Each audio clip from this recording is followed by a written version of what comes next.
What's going on, guys? It's Cimo. The time has finally arrived for the May 2022 ban list. We have been waiting for what seems like months for this ban list, and people have been crying out that we desperately need this list, especially as we're going to national season. But the funny thing is, we just had the release of some new products, and with the way the format's shaping up, yes, there are some problem cards I think we would all like to see addressed, but there's actually quite a bit of diversity, and I don't think the format is entirely solved yet as of this point. I think players more so just wanted to see some ban list or another to know that they're not gonna have to change their strategy like midway through the national season at most. But here we are. The list is here as of about 5 or 10 minutes ago. The meta's looking like, you know, branded Despia. We've got all of like the adventurer decks like Prank Kids and the like. We've got Sword Soul. I mean, those are your top contenders. But then you also have other decks that are up for contention like Fluenderese, and you also have Eldritch variants, and you have the PK decks and the Dragon Links, and actually quite a bit of diversity compared to some formats. Again, I don't think the format is solved. And what I love is that now that we have the new updated Konami website, they actually have a button that you can click to view the list so that when we do ban list reaction videos, we don't immediately see stuff get spoiled for us. I haven't seen the list yet. I just got messages that it went live. So this is going to be live reaction as always.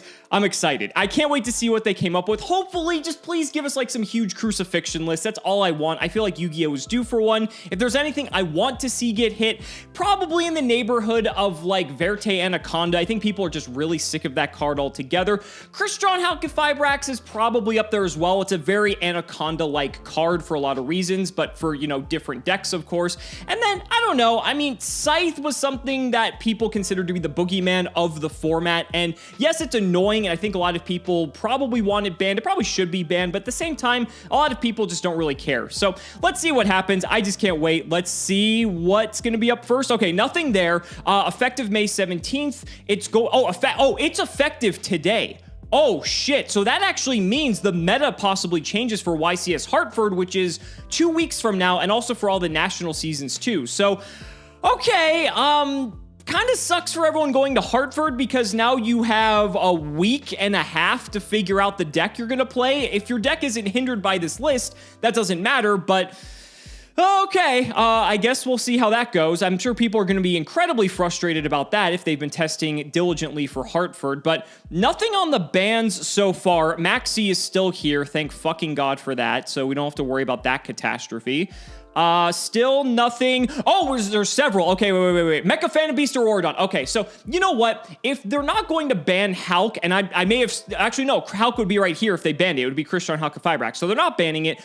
I think this is probably the next best hit because basically the Hulk lines are going into Aurorodon to get the tokens, right? And so I think this makes sense, and this basically means that they're not touching Hulk probably in any capacity. Damn, Hulk is just going to survive fucking everything. But okay, I think this is fine. There are some decks that abuse this, actually several decks that abuse this, and this is going to lower the ceilings of those decks. There's probably still ways for them to be able to circumvent that, but I think it's fine. But there were a couple of things here, so I'm going to go a bit slow now. Meow Meow Moo banned.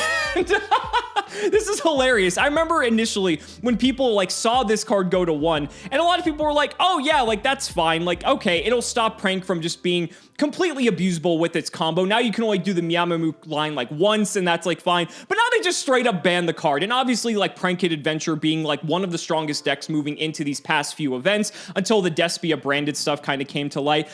This is hilarious. Does this kill the deck? I think, nah, I don't know actually. You can still do a lot of the Prank Kid lines without Meow Meow Moo, but obviously it's annoying. You need multiple pranks. You can't just do it off of like a single one. So I don't know. That's funny though. That's very funny. Let's see what the last one is. Anaconda ban, baby. Let's go. Okay, well, I think a lot of people are going to be happy about this. DPE is probably still going to be playable because I doubt they did anything to Fusion Destiny, but now you have to hard draw it. You can't just take any two, you know, extraneous monsters you have on the field that may have had their effects negated by hand traps and just link up into an Anaconda, go to DPE. Okay, like, fine. Like, that was just so fucking stupid. But, okay, I think a lot of people are going to be happy about this, but already 3 big hits right out of the gate, and of course, they are all Link monsters. No surprise there. Moving on along, though, I think these are probably some of the biggest offenders. Let's go ahead and see what else, if anything.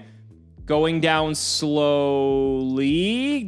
I think that might be it. I think that's it for the bans. Okay, 3 links. 2 of them are well-deserved, and one of them, yeah, I mean, I could see it, but I don't know. That's still to be determined. All right, let's see what the limits are. Maybe that'll influence our decision-making here a little bit more.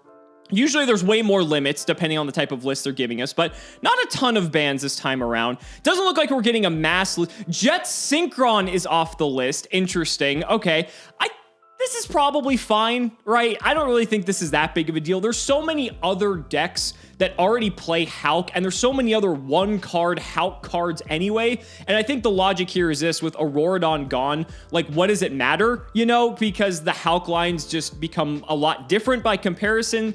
Yeah, like, whatever. There's so many other cards that do what Jet Synchron does anyway. I don't really think that matters, so okay, whatever.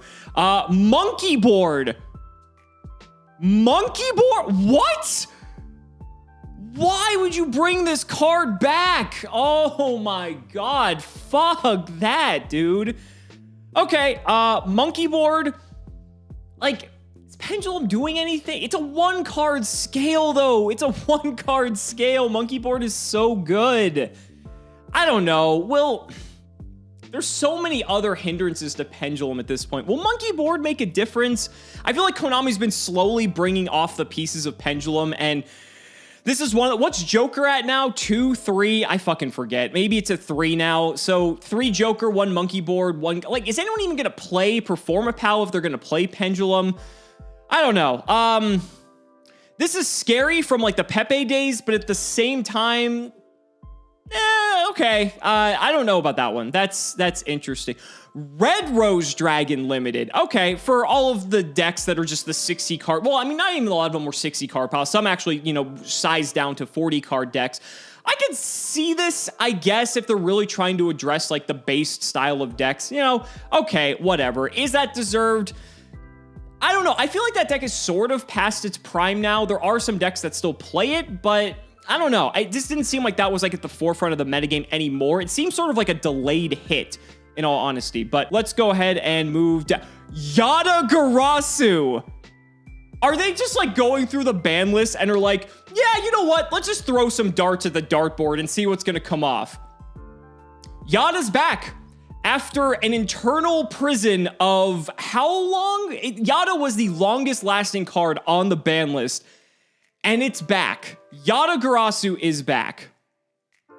This is perfectly fucking fine. This card does scare a lot of people just because of the PTSD from the old days. How are you gonna waste your normal summon on a Yata-Garasu to Yata lock someone in 2022? We have far exceeded what an unfair Yu-Gi-Oh card is, and while Yata-Garasu is a scary card, there are many other strategies that lock you out from playing the game much more effectively than wasting your normal summon on fucking Yata-Garasu. So you know what? I welcome it. Put Yata to 3. This is going to do absolutely nothing. And if I'm wrong, you know, it's on camera for you all to make fun of later. But I don't think that's going to matter at all. Crystron Hulk to limited. This does nothing. Were people playing multiple Hulk? Like, I think maybe some decks were playing 2, but that's just so you have a backup one in case, like, the first one just gets negated on one turn. This is such a useless hit. Why? That does nothing. That does literally nothing. All right, cool. Good job, Konami. Shooting Riser Dragon. Interesting. Okay. I guess? That just, I don't know. That seems like a strange one to me, but fine. Okay. Let's move on down. Change of Heart is legal. Well, the price of that card's gonna shoot up. Holy shit. Wow. Okay. This is probably fine, but it's just crazy seeing these cards come off the ban list now. Change of Heart is essentially mind control. Isn't mind control at 3 now, or they put it back to 1? I think it's still at 1, isn't it? Change of Heart is a better mind control because you can still attack with the monster and you contribute the monster. Obviously, most people were using it for link plays and the like, so it didn't really matter all that much, but brain control you don't have to pay life points for is pretty good. And I also think this is incredibly exciting, just the fact that we get to play with Change of Heart again.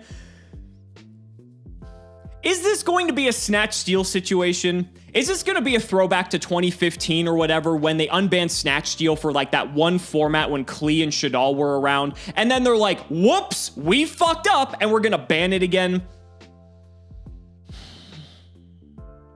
I don't know. Maybe Yu-Gi-Oh! Has far surpassed it at this point. Wow, that's incredible. I think this is maybe the most exciting change on the entire list. Aside from like the bans that we were kind of expecting, this is the most exciting, unexpected limit and card that got brought back from the ban list for sure. I'm gonna have to think about that one a lot, but that's exciting. It's cool that old school players or new school players are gonna get to play with an old school card like Change of Heart. That's a lot of fun. Yeah, Mind Control's still down here. This card was unlimited and they put it to limited, but again, that was a while ago. We may be at the point now where having like 2 mind controls might be okay. At least this isn't at 3 and this is at 1. I think that would actually open up a bit more, but doesn't look like there's much else for the limits. Time Seal, hilarious. I guess if they bring back Yata, they're bringing back Time Seal, because Time Seal's worse than Yata in a lot of ways. This card was like never good, in all honesty, but that's fine. The card that's never going to see play, guaranteed. There's no shot that card's ever going to be good. You can't trap trick it because there's only one of it. I just scrolled way down, but unfortunately, there's still like 10 cards on the semi-limited list. I just saw that there was more than Malicious. This is like the only card that should be on here, but all right, let's get infuriated. Let's see. Dynamite Knight to 2. Could have gone to 3. As you all know, the semi-limited list to me is completely pointless. The only card that should really be on here is like Malicious and nothing else. Any card that is on this list, and I will say this now before even looking at it, can probably go to either 1 or 3, and it would not make a difference. Dynamite Knight, this could go to 3. No one would play Draco. Would not change anything. Ben 10 to 2. Probably should stay at 1. Drytron is still a deck. But, 2 Ben 10 to bolster Drytron in a format like this. Drytron was seeing play at YCS Charlotte by some top players, and it's still a pretty decent deck, although with branded Despia in the format, I'm not sure how much that's the case anymore. Okay, yeah, fuck it. Let's see what happens. Tanky to 2. That's very funny. I remember, you know, when we were just looking back to the old Tri-Brigade days and everyone was calling out for Tenki to get hit. And now we're back to it being at 2. There was a couple Tri-Brigade decks, I believe, that actually topped either YCS Guadalajara or YCS Bogota. And so Tenki going back to 2 gives that deck some more consistency. Obviously, that deck got even more consistency from the Albaz deck as well, because there's the Mercurier, which obviously the branded Despia decks are using as well. But Tenki to 2, sure. I mean, Zodiac isn't nearly what it was, and Tri-Brigade's still decent, but I think compared to some of the other decks, it's a little bit outclassed. Fusion Destiny is still on here. Okay, that was always the case. Pot of Desires to 2. This was such a stupid hit in the first place. I don't know why they put this to 1 last list, and now they just immediately brought it back to 2. So thank God, having this card go to 2, I think is fine. It's Pot of Greed for all it's worth, but that's fine. I don't think this could go to 3, and I don't think it would matter. Light Stage to 2, Trickstar, let's go! Trickstar's well past its prime, but 2 Light Stage is a lot of fun. That's cool. And Wall of Revealing Light does not matter. The only reason this was limited was because of what was it, last turn, because you could go last turn, get down to 1,000 life points, and then just like win off of that immediately. This has been limited for ages, and I guarantee you no one will play this, because imagine paying 3,000 life points to lose to any removal card in the game, which there are thousands of. So terrible card. This, pretty much everything on here could go to 3. Ben 10 might be the only exception, but yeah, it wouldn't change anything. That's perfectly fine. And then the Unlimits. This is always an exciting section. Let's see what we got down here. Night Assailant. This got an errata, so no one gives a shit. This card could have been unerrated and gone to 3 and not made a difference. Trishula doesn't matter. I guess like people might be afraid that you could do like some hand looping stuff with this, but you could do that with other decks anyway, and probably a lot easier and more efficiently than going through Trishula. So who cares? Decks might play 1 Trishula at most, and so fuck it, no one cares. Mirage Stallion to 3 as a, you know, beloved Salamangreat player. That makes me very excited, but I think Salamangreat's a little bit past its prime at this point, a little bit too fair compared to some of what these other decks are doing nowadays. Hero Lives to 3 is very exciting. There are a lot of weird, just niche FTKs that Hero Lives have enabled throughout its lifespan, and we're never good. Joseph will be happy about that one, though, for Hero. Salamangreat Circle to 3. Man, whoever made this list to Konami must have loved Salamangreat, because Mirage Stallion and Circle both going to 3, fantastic. Scapegoat to 3 as well. That's sort of a remnant of like Trickstar Sky Striker and like early Link format when people were abusing Scapegoat in a much slower format. But Scapegoat is a card that I don't think is really fast enough to compete in today's metagame, but obviously we will have to see. Overall, a lot of changes. There's what, 3, 6, 9, 12, 13, 14, 15, 16, 17, 18, 19, 23 changes? That's a lot. That's actually a lot of changes compared to what they usually do. And I think it's significant enough that we're going to see some impact in the metagame shift for the national season and for YCS Hartford specifically.